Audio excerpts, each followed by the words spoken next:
I want to discuss all of this with a friend of Bradley Manning's, Lauren McNamara. She communicated for 6 months with Manning online in 2009 under the name Zinnia Jones before McNamara identified herself as a transgender and changed her name. She was a defense witness in Manning's trial. She joins me now.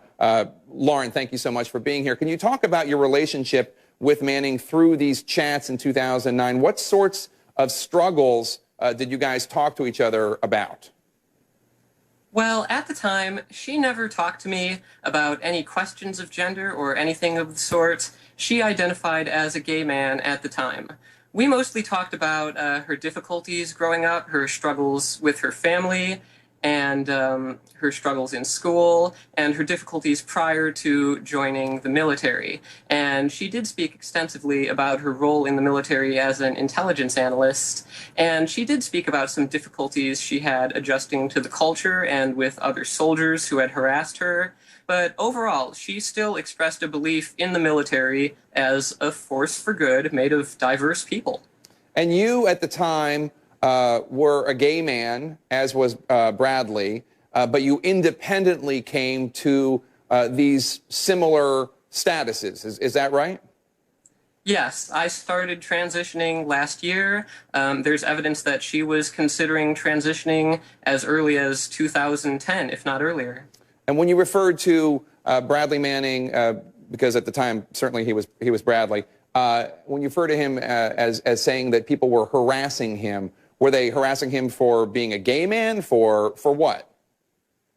Well, she didn't seem to fit in very well with the military's culture sometimes. People seemed to see her as vulnerable. She was short-statured, and she did seem to have difficulty relating to other people there. As it came out in the trial, her coworkers testified that she often cared about doing her job much more than others seemed to. She often made it a goal to go above and beyond, and she might have been bullied for being effeminate, and still at the time, under Don't Ask, Don't Tell, being openly a gay man, let alone being openly trans, would have meant being separated from the Army. Do you think any of this had anything to do with what Bradley Manning did with the WikiLeaks, or is that just a completely separate and apart situation?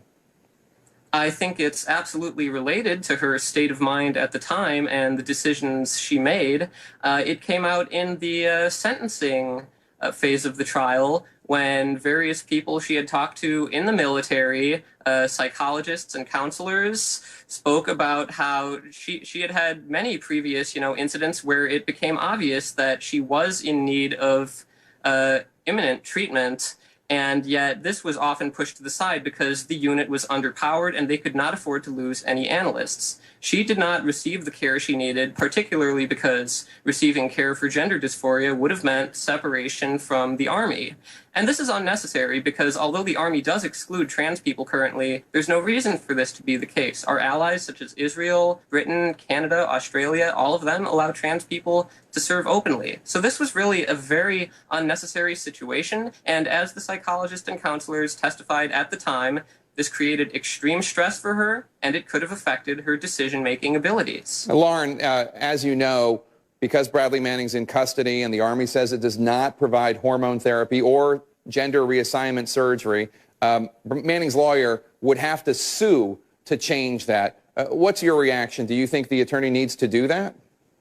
I think it's very necessary. I think it's very necessary that she receive the treatment she needs while incarcerated. This is a medical necessity. It's been established as such by major medical authorities, American Psychological Association, Psychiatric Association, Medical Association.